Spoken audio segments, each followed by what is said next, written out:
No, it can't be! What a horror! Amanda exclaimed. Get that monster out of here! Richard said with a look of contempt.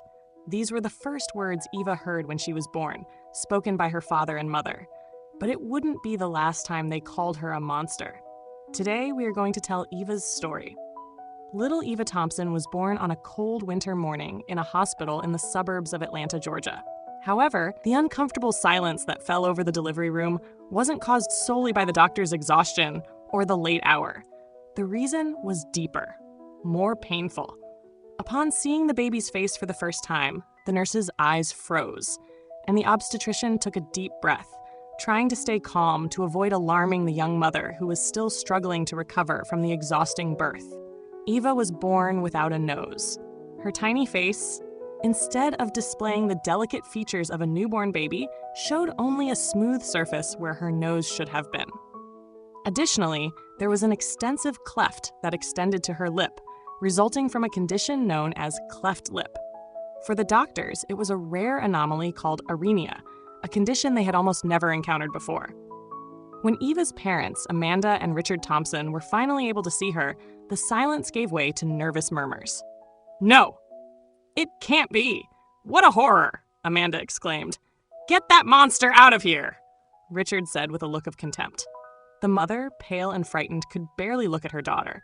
The father, stern, crossed his arms and looked away. How can this be?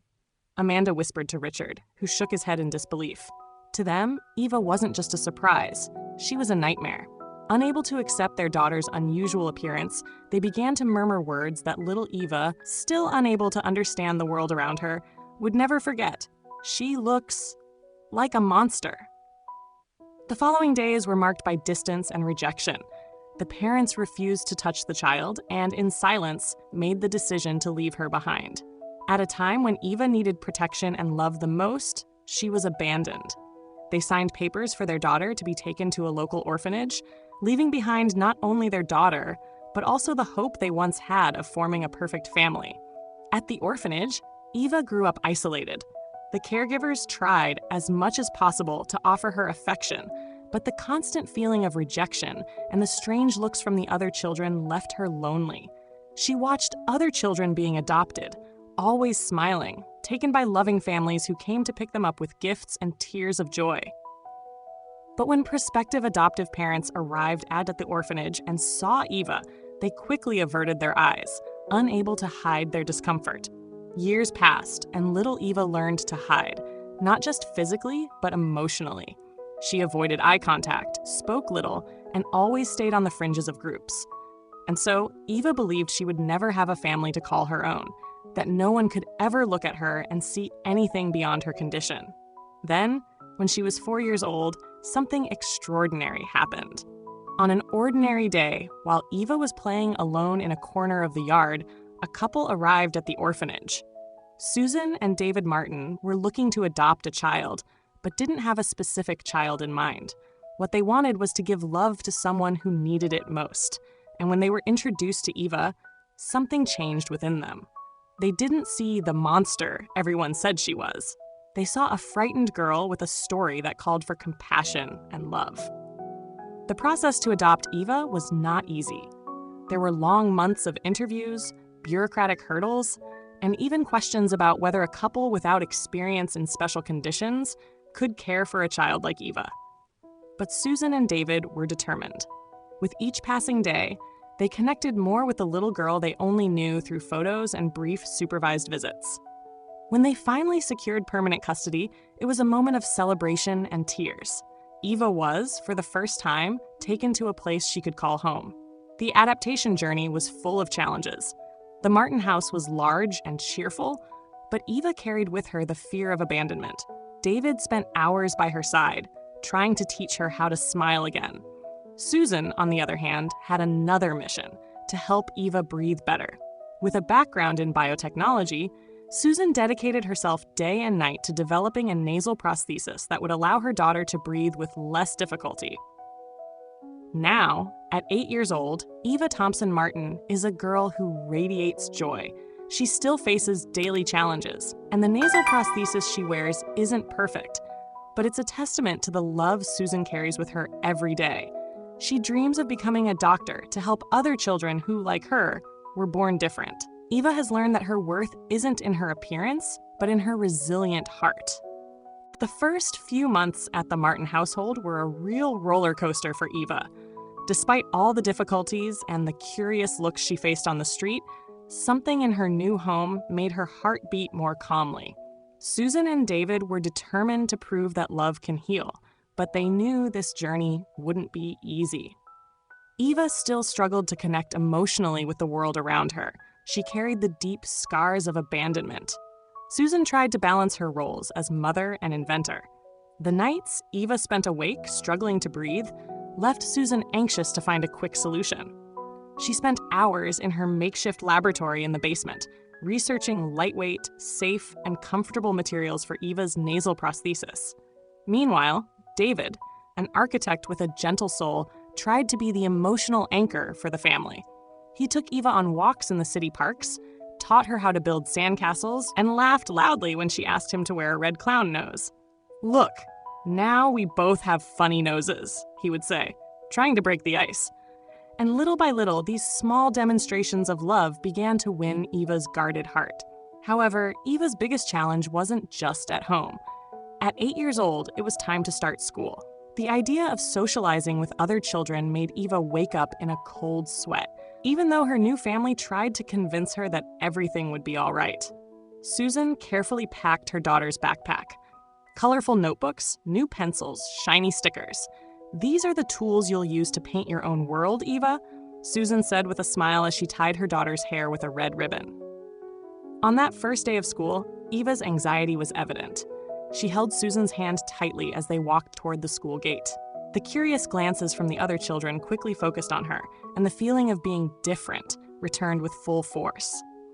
Eva's heart raced as she tried to ignore the whispers and muffled laughter. Upon entering the classroom, the teacher, Mrs. Miller, a kind-hearted, middle-aged woman, greeted Eva warmly. "Welcome to the class, Eva.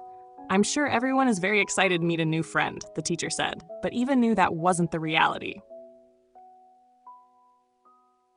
The first month was a test of resilience for the girl. She spent most of her time alone, avoiding asking questions or drawing attention to herself. During physical education classes, she preferred to sit on the bench while the other children ran around the playground. During recess, she took refuge in the corners of the playground where no one seemed to care about her. But one day, something happened that changed the course of Eva's story. On a rainy morning, as the children rushed to find shelter in the school hallway, a soccer ball whizzed past Eva, almost hitting her face. She fell backward, and immediately a group of children ran to her. "Are you okay?" asked a curly-haired girl named Lily. And for the first time, someone looked at Eva with concern, not with strangers' eyes. Eva nodded, still scared, but Lily smiled and extended her hand to help her up. That simple gesture was a turning point for the girl, who began to see that not everyone would look at her with contempt. Over time, Lily became Eva's first friend. She was an energetic, brave girl, unafraid to speak her mind. She was like a ray of sunshine on Eva's cloudy days. And thanks to this friendship, Eva began to open up a little more. Gradually, her laughter grew louder, her voice more confident. She started participating in class activities and, with Lily's help, even dared to play ball during physical education. Still, Eva's school life was far from easy. There were children who continued to laugh at her, calling her no-nose or whole face, which broke Susan and David's hearts when she came home crying. One afternoon, after an especially difficult day at school, Susan found Eva sitting on the house's porch, hugging her legs to her chest and staring lost into the horizon. She approached slowly and sat down beside her daughter. "Do you want to talk about what happened today?" Susan asked, trying not to pressure her. Eva hesitated for a moment, but finally spoke. "Why am I like this, Mom? Why can't I be normal like the others?" she asked, her voice trembling with insecurity. Susan felt a tightness in her heart upon hearing these words, but knew she needed to be strong for her daughter. "Eva, what does it mean to be normal? We all have something that makes us different. You are a brave, strong girl who is so loved," she said, pulling her daughter into a tight hug. "And I know that one day you'll see just how special you are. not on the outside, but on the inside. And that's what truly matters. In that moment, Eva didn't fully understand what her mother was trying to say, but something inside her found comfort in those words. For the first time, she felt she wasn't alone in her struggle, that she had a family willing to fight by her side, and a friend who accepted her exactly as she was. While Susan worked tirelessly to perfect the nasal prosthesis, and David planned new adventures to make Eva smile, the girl began to dream of something bigger. One day, "I want to be a doctor, Mom. I want to help children like me feel good about who they are," Eva said one night as Susan braided her hair. And it was there, in that innocent declaration, that Susan realized how much her daughter had grown in such a short time. The Martin household was filled with love, but also with daily challenges that shaped Eva's resilient personality.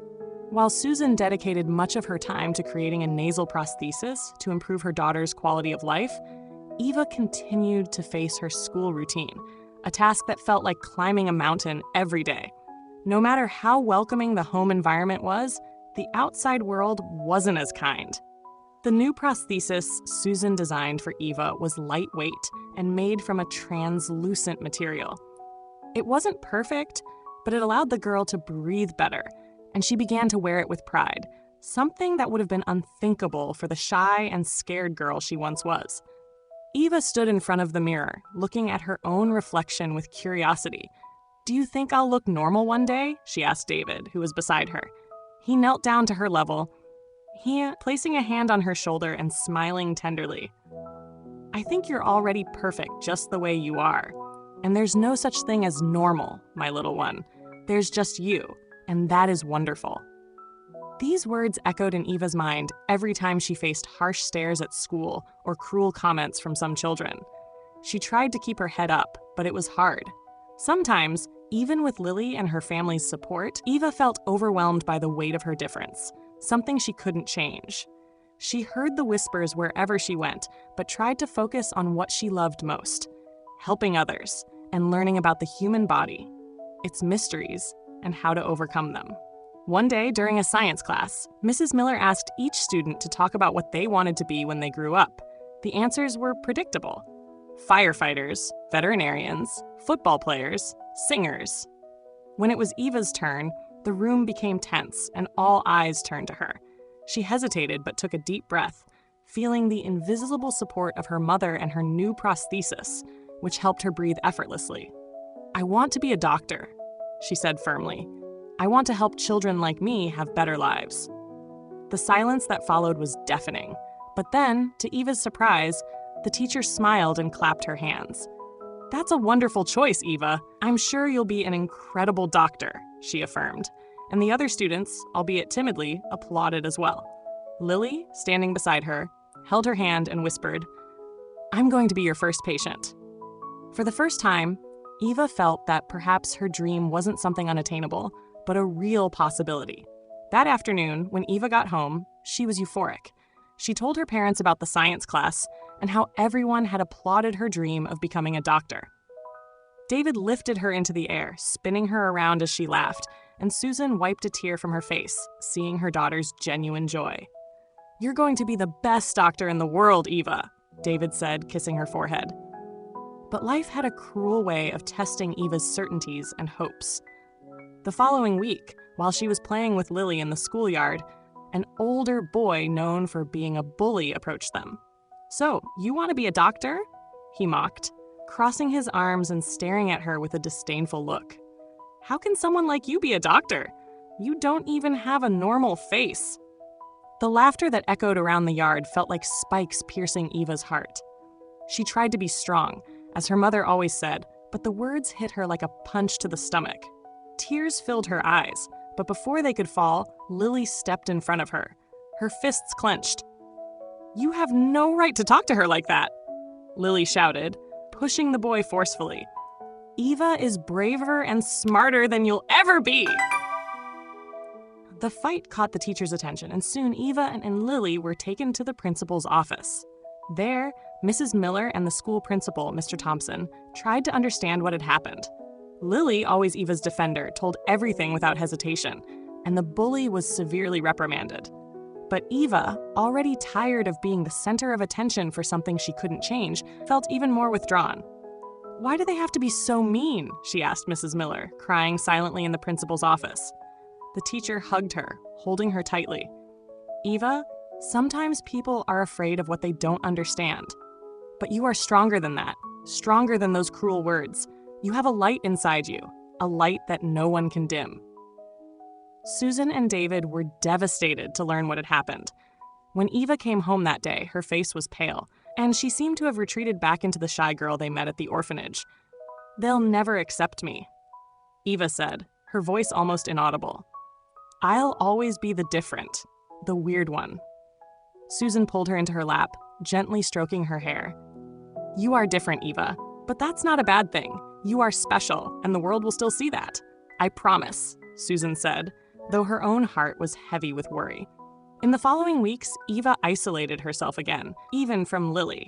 The emotional scars from the boy's words took time to heal, and even her dream of becoming a doctor seemed distant. However, something inside her began to change when Susan introduced Eva to the most advanced version of the nasal prosthesis. It was lighter, more beautiful, and for the first time, Eva felt truly comfortable wearing it. "Are you ready for this?" Susan asked, giving a nervous smile.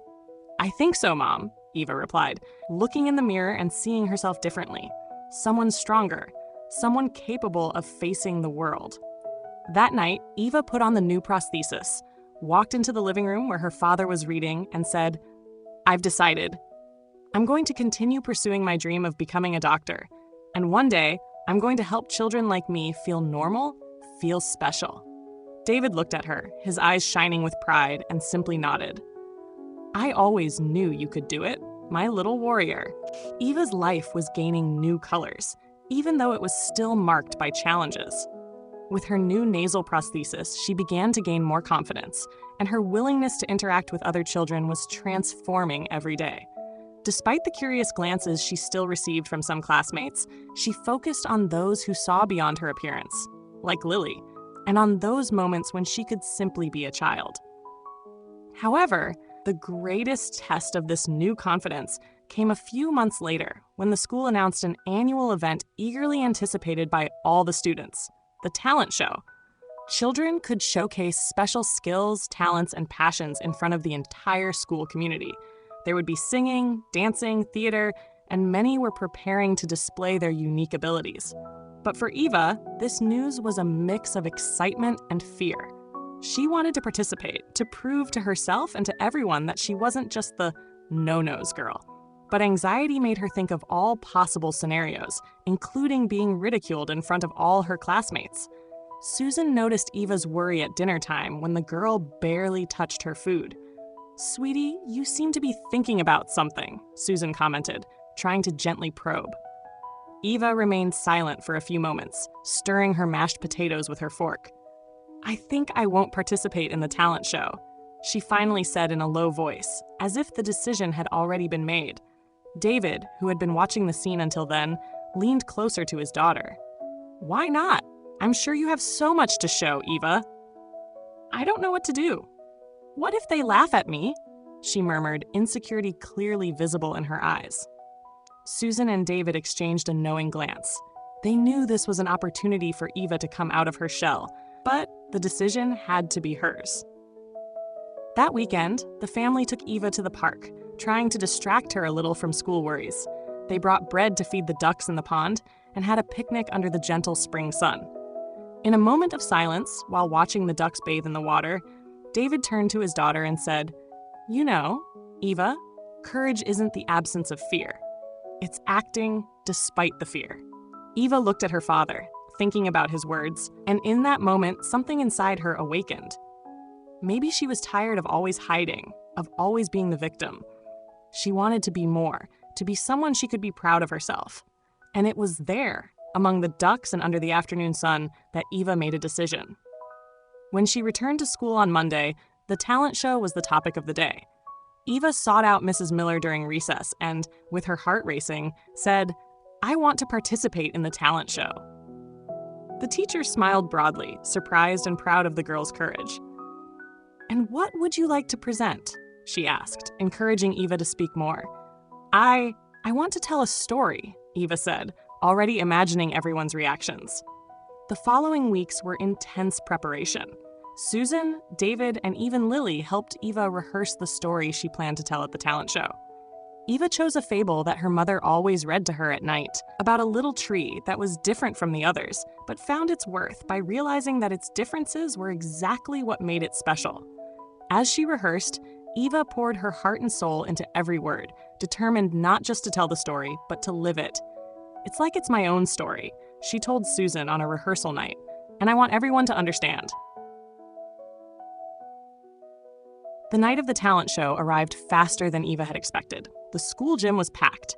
Parents, students, and teachers settled in to watch the performances. Eva stayed backstage, clutching her hands and feeling her nervousness build. Her mind was in turmoil, and for a moment, she almost backed out, almost ran away from that stage that seemed so intimidating. But when she looked out at the audience and saw her parents' faces, smiling proudly, and Lily's enthusiastic wave, something inside her found the strength to continue. When her name was called, Eva took a deep breath, placed her hand on the prosthesis to ensure it was secure, and took her first steps onto the stage. The gym was completely silent as she positioned herself in the center, with the microphone in front of her. She looked out at the crowd, and for a second, her heart seemed to stop. But then, she closed her eyes for a moment, remembered the little tree from the fable, remembered who she was, and began to speak. Her voice was calm but full of emotion. She told the story of the little tree, how it had always been different, and how it was rejected by the other trees in the forest. With every word, Eva felt her own story blending with the one she was telling. And as she spoke, something magical happened. There were no laughs, no whispers, just attentive glances, fascinated by the power of the words of a girl who, for the first time, was letting everyone see who she really was. When the story came to an end, Eva paused and concluded, "Being different isn't bad. It's what makes us unique. And when we learn to accept who we are, there's nothing we can fear." A wave of deep silence swept over the gym, and then applause began. First, a timid clap, and soon after, everyone was on their feet, cheering for Eva, who felt embraced by a warmth she had never felt before. Susan and David had tears in their eyes as they stood and applauded, proud of their daughter's courage. Lily beamed from ear to ear, clapping loudly. In that moment, Eva felt she had achieved an important victory. She didn't need to change who she was to be accepted. She just needed to be true to herself. But despite this victory, life would still have its ups and downs, and Eva would have to deal with moments of doubt and pain as she grew. What she didn't know, however, was that that moment on stage had planted a seed of inner strength that would help her overcome any challenge. After the show, Principal Mr. Tompson personally congratulated her on her performance. "You were amazing, Eva," he said. "Never let anyone dim your light." Eva smiled, feeling stronger than ever. When they returned home that night, Susan, David, and Eva stayed in the living room, eating popcorn and reminiscing about the memorable moments of the show. "You were a star," David said, tickling Eva, who couldn't stop laughing. And in that moment, under the stars lighting up the night and the love of her family filling the house, Eva knew that despite all the challenges, she was exactly where she needed to be. Eva's life was gaining new colors, even though it was still marked by challenges. With her new nasal prosthesis, she began to gain more confidence, and her willingness to interact with other children was transforming every day. Despite the curious glances she still received from some classmates, she focused on those who saw beyond her appearance, like Lily, and on those moments when she could simply be a child. However, the greatest test of this new confidence came a few months later when the school announced an annual event, eagerly anticipated by all the students, the talent show. Children could showcase special skills, talents, and passions in front of the entire school community. There would be singing, dancing, theater, and many were preparing to display their unique abilities. But for Eva, this news was a mix of excitement and fear. She wanted to participate, to prove to herself and to everyone that she wasn't just the no-nos girl. But anxiety made her think of all possible scenarios, including being ridiculed in front of all her classmates. Susan noticed Eva's worry at dinner time when the girl barely touched her food. "Sweetie, you seem to be thinking about something," Susan commented, trying to gently probe. Eva remained silent for a few moments, stirring her mashed potatoes with her fork. "I think I won't participate in the talent show," she finally said in a low voice, as if the decision had already been made. David, who had been watching the scene until then, leaned closer to his daughter. "Why not? I'm sure you have so much to show, Eva." "I don't know what to do. What if they laugh at me?" she murmured, insecurity clearly visible in her eyes. Susan and David exchanged a knowing glance. They knew this was an opportunity for Eva to come out of her shell, but the decision had to be hers. That weekend, the family took Eva to the park, trying to distract her a little from school worries. They brought bread to feed the ducks in the pond and had a picnic under the gentle spring sun. In a moment of silence, while watching the ducks bathe in the water, David turned to his daughter and said, "You know, Eva, courage isn't the absence of fear. It's acting despite the fear." Eva looked at her father, thinking about his words, and in that moment, something inside her awakened. Maybe she was tired of always hiding, of always being the victim. She wanted to be more, to be someone she could be proud of herself. And it was there, among the ducks and under the afternoon sun, that Eva made a decision. When she returned to school on Monday, the talent show was the topic of the day. Eva sought out Mrs. Miller during recess and, with her heart racing, said, "I want to participate in the talent show." The teacher smiled broadly, surprised and proud of the girl's courage. "And what would you like to present?" she asked, encouraging Eva to speak more. I want to tell a story," Eva said, already imagining everyone's reactions. The following weeks were intense preparation. Susan, David, and even Lily helped Eva rehearse the story she planned to tell at the talent show. Eva chose a fable that her mother always read to her at night, about a little tree that was different from the others, but found its worth by realizing that its differences were exactly what made it special. As she rehearsed, Eva poured her heart and soul into every word, determined not just to tell the story, but to live it. "It's like it's my own story," she told Susan on a rehearsal night, "and I want everyone to understand." The night of the talent show arrived faster than Eva had expected. The school gym was packed. Parents, students, and teachers settled in to watch the performances. Eva stayed backstage, clutching her hands and feeling her nervousness build. Her mind was in turmoil, and for a moment, she almost backed out, almost ran away from that stage that seemed so intimidating. But when she looked out at the audience and saw her parents' faces, smiling proudly, and Lily's enthusiastic wave, something inside her found the strength to continue. When her name was called, Eva took a deep breath, placed her hand on the prosthesis to ensure it was secure, and took her first steps onto the stage. The gym was completely silent as she positioned herself in the center, with the microphone in front of her. She looked out at the crowd, and for a second, her heart seemed to stop. But then, she closed her eyes for a moment, remembered the little tree from the fable, remembered who she was, and began to speak. Her voice was calm but full of emotion. She told the story of the little tree, how it had always been different, and how it was rejected by the other trees in the forest. With every word, Eva felt her own story blending with the one she was telling. And as she spoke, something magical happened.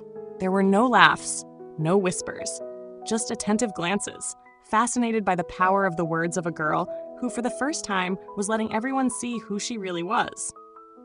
When the story came to an end, Eva paused and concluded, "Being different isn't bad. It's what makes us unique. And when we learn to accept who we are, there's nothing we can fear." A wave of deep silence swept over the gym, and then applause began. First, a timid clap, and soon after, everyone was on their feet, cheering for Eva, who felt embraced by a warmth she had never felt before. Susan and David had tears in their eyes as they stood and applauded, proud of their daughter's courage. Lily beamed from ear to ear, clapping loudly. In that moment, Eva felt she had achieved an important victory. She didn't need to change who she was to be accepted. She just needed to be true to herself. But despite this victory, life would still have its ups and downs, and Eva would have to deal with moments of doubt and pain as she grew. What she didn't know, however, was that that moment on stage had planted a seed of inner strength that would help her overcome any challenge. After the show, Principal Mr. Tompson personally congratulated her on her performance. "You were amazing, Eva," he said. "Never let anyone dim your light." Eva smiled, feeling stronger than ever. When they returned home that night, Susan, David, and Eva stayed in the living room, eating popcorn and reminiscing about the memorable moments of the show. "You were a star," David said, tickling Eva, who couldn't stop laughing. And in that moment, under the stars lighting up the night and the love of her family filling the house, Eva knew that despite all the challenges, she was exactly where she needed to be. Eva's classes continued, and life in the neighborhood was transforming more each day into something she could call normal. Storytime with Mr. Phillips became a weekly highlight. He always had a new fable or a new adventure to tell. One day, he showed up with a thinner book than usual, but with a cover that immediately caught Eva's attention. It featured a girl with long hair, similar to hers, sitting atop a hill, looking toward the horizon. The title was simple and powerful: The Courage to Be. "This one is special, Eva," Mr. Phillips said, handing her the book as if he were giving her a treasure. "You're not just going to hear this story, you're going to read it with me." And so, under Mr. Phillips's caring gaze, Eva read aloud the story of that brave girl who, despite all the adversities, decided to follow her path and accept who she was. It was a story about getting up when you fall, about loving yourself when everyone else doubts you, about finding your place in the world. Every page seemed to speak directly to Eva's heart, and every sentence carried the message that being different was the greatest gift someone could have. When they finished reading, Eva closed the book, moved to tears. "I think that girl is me," she whispered, with a shy smile. Mr. Phillips chuckled softly and placed his hand on her shoulder. "I always knew it, my little friend. That's why I wanted you to meet her." Later that day, when Eva returned home, she found Susan sitting at the kitchen table, surrounded by papers and notes. Since Eva's new prosthesis had been a success, Susan had been dedicating even more time to the project, looking for ways to further improve her daughter's quality of life. Her goal now was to create a prosthesis that was not only functional but also aesthetically comfortable, so Eva could feel even more confident wearing it. "Mom, I know you do this for me, but you don't have to work so hard," Eva said, feeling guilty about the time her mother was spending on the project. Susan set the papers down and knelt beside her daughter, looking into her eyes. "I do this because I love you, Eva, and I will keep doing everything possible to ensure you live the best life possible." It was in this environment of love and support that Eva grew. Gradually, she began to realize that her condition wasn't something to hide, but an important part of who she was.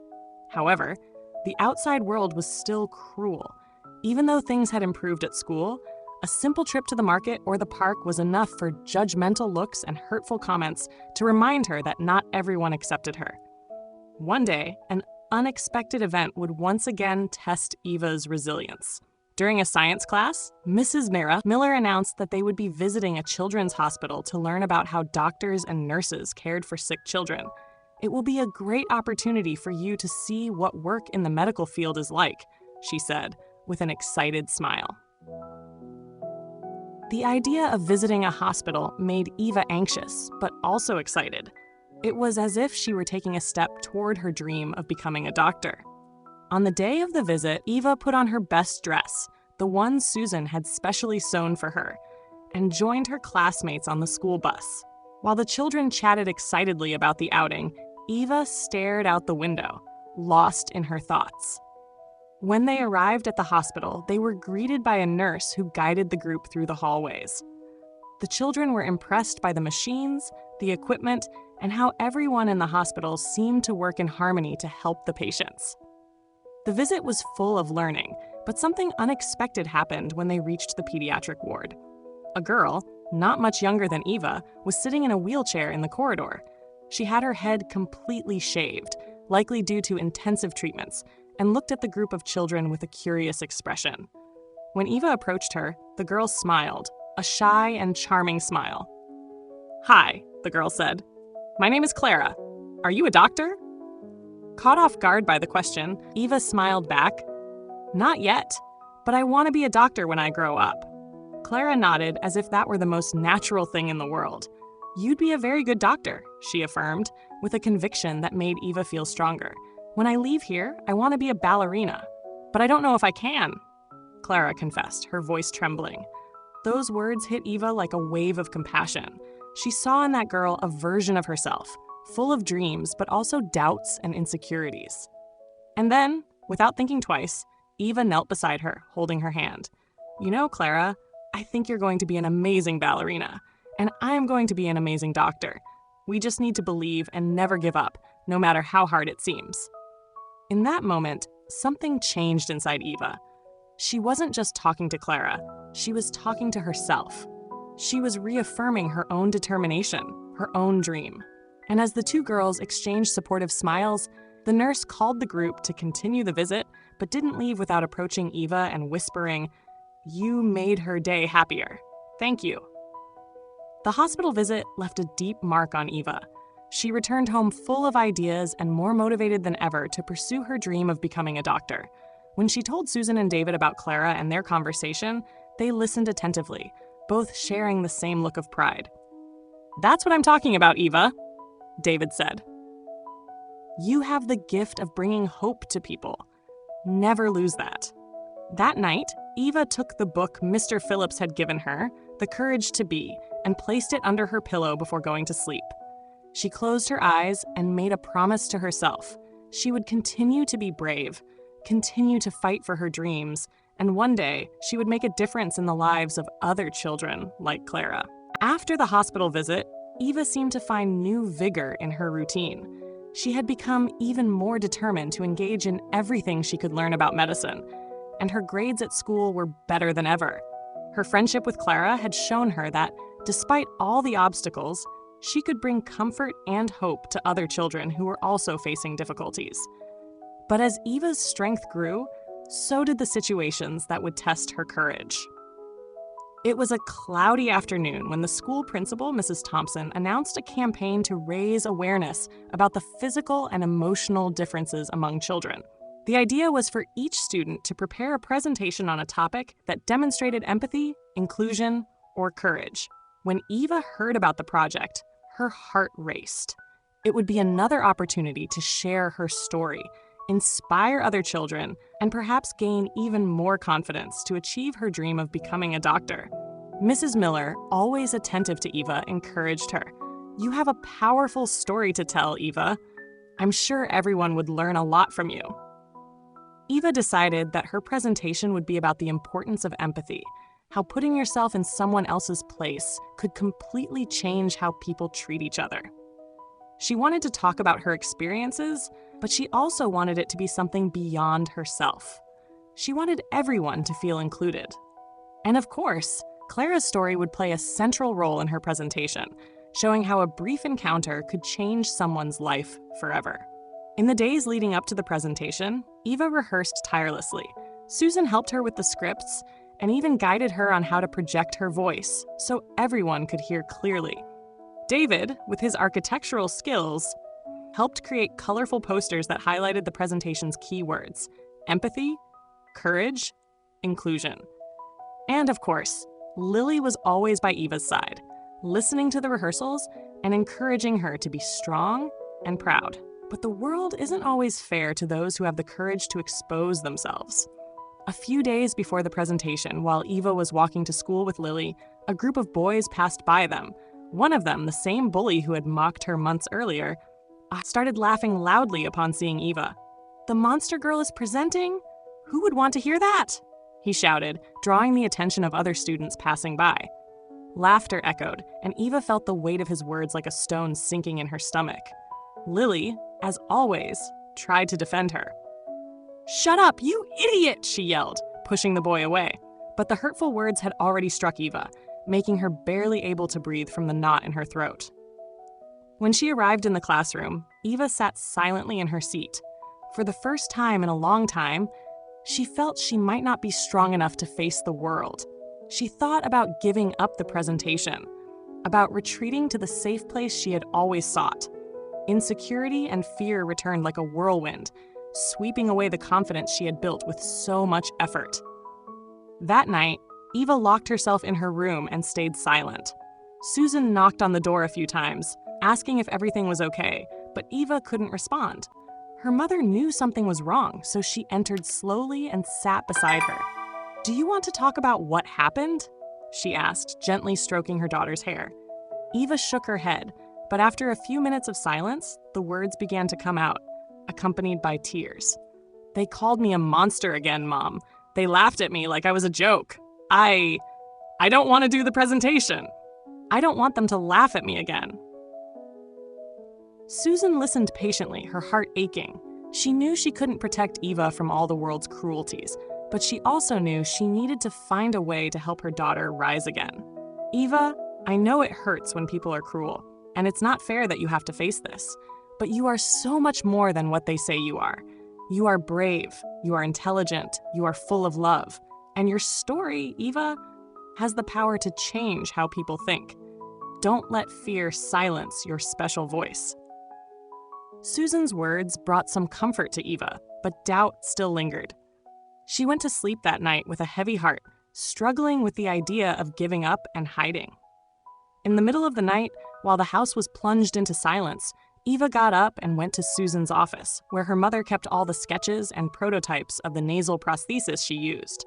Seeing how much her mother dedicated herself to giving her a better life, and how much her father supported her every decision, something inside her strengthened. She wasn't alone, and even if the outside world was cruel, she had people who loved and believed in her. The next morning, Eva woke up more determined than ever. "I'm going to do the presentation," she told her mother, with firm eyes and a decided voice. Susan smiled, feeling a wave of pride. "I knew you could do it." The day of the presentation arrived, and the school was bustling. All the children were excited, nervous, and anxious to show what they had prepared. When it was Eva's turn, she took a deep breath, stepped onto the stage, and looked out at the packed gym.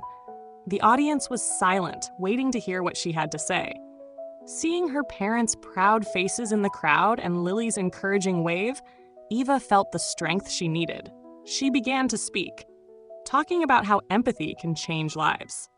She discussed the importance of putting yourself in someone else's place, how words can hurt but also heal. When she reached Clara's story, her voice trembled a bit, but she continued, talking about how a simple gesture of support can bring hope to someone facing challenges. As she spoke, Eva no longer saw the crowd as a threat. She saw the opportunity to do something good, to plant a seed of understanding and love. When she finished, there was a moment of absolute silence. Eva's heart raced, fearing they didn't like it, but then, one by one, applause started, and soon after, the entire gym was on its feet, clapping for her. Some eyes were teary, and Eva could see that her words had touched many hearts. She allowed herself to smile, and in that instant, she knew she had made the right choice. After the presentation, several students approached her. "That was amazing, Eva!" said a girl she had never met before. "You're very brave," commented a third grader. Even the bully who had mocked her before seemed unsettled, without the courage to look her in the eye. Returning home that day, Eva was exhausted but happy. Susan and David greeted her with tight hugs, and even Mr. Phillips showed up at the door to congratulate her. "You're a star, my dear," he said, winking. "Never let that light go out." The days that followed the presentation were lighter for Eva.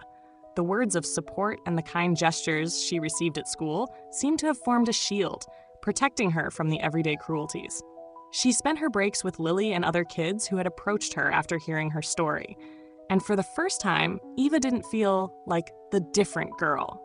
She just felt Eva.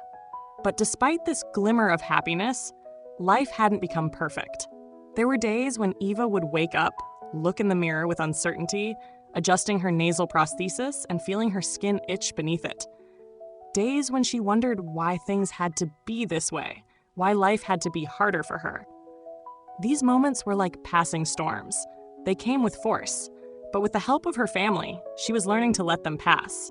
One of those tough days came without warning. She woke up with a strange feeling, and when she put on the prosthesis, she noticed it wasn't fitting right. Eva tried to adjust it, but it was as if something was out of place. Her frustration grew, and in a burst of anger, she yanked it off and threw it on the bed. Susan heard the noise from the room and quickly came in. "Is everything okay, sweetheart?" she asked, seeing the anguish on her daughter's face. Eva looked at her, hands trembling, and her voice erupted in a cry of pain she had held in for too long. "I hate this! I hate being different. I hate that everyone looks at me like I'm some kind of alien," she sobbed, pushing the prosthesis away. Susan knelt beside her, pulling Eva into a tight embrace as the girl wept into her mother's chest. "I know, Eva. I know it's hard," Susan whispered, feeling her own tears fall as she tried to stay calm. "I would give anything to take this pain away from you, but I know you're strong enough to get through this." Eva cried until she couldn't anymore, letting all her anguish out. After a while, Susan carefully placed the prosthesis on the nightstand and helped Eva settle down. "You know, my dear, we all have bad days. Days when it feels like the world is falling apart, but that's all they are, just days. They pass, and when they do, you're still here. Stronger, braver," Susan said, gently stroking Eva's face. The girl only nodded, too exhausted to speak, but already feeling the weight of her frustration starting to lift. That night, as David made hot chocolate for everyone, Eva found something that distracted her from her dark thoughts. A letter from Mr. Phillips left in the mailbox. She loved when he wrote to her, always with stories and inspiring messages. But this time, the letter was different. "Dear Eva, I hope this letter finds you well. I've been watching you grow lately, and I can't help but admire the strength and courage you show. Not just in the big moments, like your school presentation, but also in the small ones, where you choose to stand up even when everything feels difficult. I want to share a story with you that I haven't told before, because I think it's time for you to hear it. When I was your age, I also felt different. I was a shy, insecure child, and for a long time, I thought that being different was a bad thing. But you know what I discovered, Eva? Eva, that real strength comes from our differences. And if we can embrace them, we learn to find a unique beauty in being who we are. I know there are days when it feels hard to keep going, when the weight of being different feels overwhelming. But I want you to know that being different is the greatest blessing anyone can have. Because unlike those who try to be like everyone else, you have the chance to show the world a new way of seeing life, a new way of being brave. I know that things will soon change for me as well, and maybe I won't be able to be as present as I've been. But whenever you feel alone or uncertain, I want you to reread this letter and remember, being brave doesn't mean not being afraid. It means moving forward despite the fear. And that, my dear Eva, is something you already do so well. With love, Mr. Phillips. Eva held the letter against her chest, feeling Mr. Phillips' words like a warm embrace. The sense of impending loss hinted between the lines weighed heavy on her heart. Eva knew that Mr. Phillips had been growing more fragile. She had noticed it during her visits, but she had never imagined that his humor and strength could fade. The next day, Eva decided to visit him. She knocked on the door of the house next door, but there was no answer. She tried again, and after a few minutes, his caregiver appeared, wearing a sad smile. "Hi, Eva. Mr. Phillips has been admitted to the hospital. He isn't doing very well," the caregiver explained with a pained expression. "But he always talks about you, you know? He said you're one of the bravest people he's ever met." Eva's world seemed to spin upon hearing those words. She ran back home and told Susan and David, who immediately tried to comfort her. Susan promised they would visit Mr. Phillips the next day. And so, the following day, Eva stood at the hospital's entrance, anxious and scared to see her friend in that condition. When they entered his room, the light was soft, and the air smelled like a mix of disinfectant and lavender. Mr. Phillips lay in bed, looking more fragile than ever. But when he saw Eva enter, his eyes lit up, just as they always did. "Ah, my little warrior," he said with a tired smile. "You came to see me." Eva rushed to him, holding his hand. I got your letter," she said, swallowing the lump forming in her throat. "I want you to get better soon, so we can continue our stories." Mr. Phillips smiled softly. "You know, Eva, the stories always continue, even when we're not around to tell them." He took a deep breath and with effort squeezed her hand.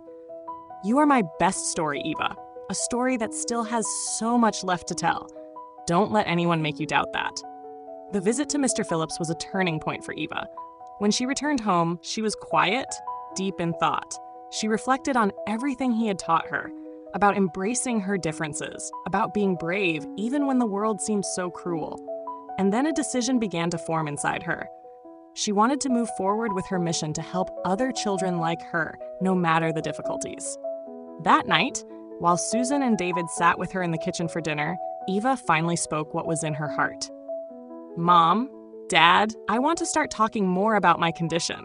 I want to help other kids feel good about who they are. I want to show the world that being different doesn't mean being less." With tears in her eyes, Susan put down her utensils and stood to hug her daughter. "My love, that's beautiful. You can make a difference. You can bring comfort and strength to those who need it." In the days that followed, Eva began researching support groups for children with similar conditions. Susan helped her find an organization that supported children with craniofacial differences, and Eva decided she wanted to participate in events, share her story, and give strength to other kids going through the same struggles. A week later, the family attended their first meeting with the organization. There were many children there, each with different physical conditions, and their parents all gathered with the same goal, to find support and understanding. When it was Eva's turn to speak, her heart raced, but she knew she was in the right place. "My name is Eva, and I was born with a condition called arhinia," she began, looking at the attentive children and parents. "I spent a long time in my life wanting to be like everyone else, wanting to hide who I was. But I've learned that my difference is what makes me strong. It's what makes me unique. And I want you all to know that we all have the right to be happy, to be loved exactly as we are." The room erupted in applause, and once again, Eva felt that warm wave filling her heart. She was no longer the girl who hid behind her insecurities. She was someone with a story to tell, someone who could inspire, someone who could truly make a difference. That night, lying in bed with the book The Courage to Be beside her, Eva thought of Clara, Mr. Phillips, and all the children still fighting their own battles. She knew the road ahead would still be filled with challenges, but also with love, hope, and the promise that, no matter how hard the days might be, she would continue to be a light for herself and for others. Eva Tompson's life had completely changed since the day she stepped into that children's hospital and met Clara. Now, at 10 years old, she was more confident than she ever thought possible. She was involved with support groups, attending meetings and events, always with the goal of inspiring other children to love who they are. But deep down, Eva knew this was only the beginning of her mission. As time passed, Mr. Phillips' health declined. The hospital visits became more frequent, and each one was an opportunity for Eva to say goodbye, even though she didn't want to accept that the moment would come. During one of these visits on a sunny late afternoon, Mr. Phillips held Eva's hand with all the strength he had left. "You are a gift to this world, Eva," he said, his voice soft but firm. "And I want you to keep sharing your story, because that story is what's going to change the world." A few weeks later, Mr. Phillips passed away. Eva and her family were there in his final moments, holding his hands as he closed his eyes and left with a peaceful smile on his lips. The grief was hard for Eva. Losing her best friend, the mentor who always encouraged her to be brave, was a deep pain. But Susan and David helped her turn that pain into something positive. "He wanted you to keep telling your stories, Eva, to do what you do best, bring hope." That's when Eva had an idea that would change everything, an idea that grew inside her like an unstoppable flame. With the help of her parents, she decided to create an online video channel to tell her story and the stories of other children with physical differences. Courage to be Eva was the chosen name. She wanted each video to be a message of hope, love, and acceptance for the world. The first video was simple: Eva sitting in her backyard with soft, natural light around her. She started by sharing her condition, the challenges she faced every day, and how she learned to love herself thanks to the support of her family, friends, and Mr. Phillips. The video quickly spread, shared by people moved by Eva's story. Within days, she received messages from all over the world. Children who related to her, parents inspired by her strength, and even healthcare professionals who saw the channel as a way to educate and support families going through similar situations. And with every message, Eva felt she was fulfilling what she had always wanted to do: bring love and courage to those who needed it.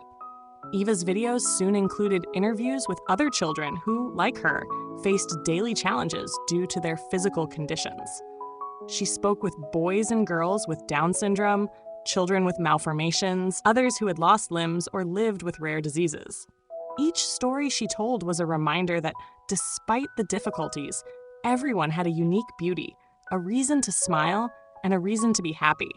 Lily remained by her side, always offering support, becoming something of a producer and best friend of the channel. While Eva told the stories, Lily was always behind the camera, adjusting angles, organizing scripts, and making sure everything was perfect. "You're amazing, Eva, and everyone needs to hear what you have to say," Lily would tell her, always encouraging her to keep going, even when exhaustion set in. The videos became so popular that one day, Eva received a phone call that would change everything. It was from a local television station, interested in doing a feature about her and her work on the channel. "We want to show your story to the world, Eva," the show's producer said. "We believe you can inspire even more people." Eva was nervous about the idea of being on TV, but her parents encouraged her. "You already do this so well, Eva," David said. "It'll just be another way to spread the message you share every day." And so, she agreed. The feature was emotional, showing not only Eva's story, but also the stories of other children she had helped with her messages of courage and love. The impact was immediate. Eva's channel grew even more, and with it, she began raising funds to help other children gain access to prosthetics, treatments, and emotional support. Susan, proud of her daughter, used her knowledge to join the cause, partnering with biotech companies to develop more accessible and functional prosthetics for children like Eva, who needed something more comfortable and aesthetically friendly. As the channel grew, so did Eva. By the time she was 12, she was already giving talks at schools, events, and hospitals. She spoke about the importance of accepting oneself, finding strength in differences, and never letting fear define who you are. Every time she took the stage, she felt she was honoring Mr. Phillips's memory, who had believed in her from the beginning. And of course, she was honoring herself, the girl who, despite all the challenges, found the strength to be who she truly was. Time passed, and Eva continued her journey of love, courage, and acceptance. She grew into a strong, determined teenager with big dreams. Her desire to become a doctor hadn't changed, but now she knew that being a doctor meant much more than just treating physical wounds. It meant healing hearts, bringing hope, and spreading love to those who needed it most. Eva never forgot where she came from. She never forgot the strange looks, the harsh words, or the nights of silent tears. But she also never forgot the love of her parents, Lily's unconditional friendship, Mr. Phillips' help, inspiration, and the words of all the children who had touched her heart. She was a girl who had learned to turn pain into strength, sadness into compassion, and differences into a light that illuminated everyone around her. In her last video on the channel, before preparing to start her studies to become a doctor, Eva decided to read a passage from her favorite book, The Courage to Be. She read it with the same emotion as when she first received it from Mr. Phillips, and ended with a message that echoed in the minds of everyone who watched. "If I can leave you with one thing, let it be this. No matter how hard it seems or how much the world tries to tear you down, never stop believing that you are capable of being amazing. You are capable of bringing light, and most of all, you are capable of being happy just the way you are." Eva closed the book, smiled at the camera, and turned off the recording. Outside, the stars shone in the sky, and she knew her journey was only just beginning. After all, she had a whole life ahead of her to keep inspiring the world with her courage to be. The end. Did you like Eva's story of resilience? Let us know in the comments. Kisses, and see you next time.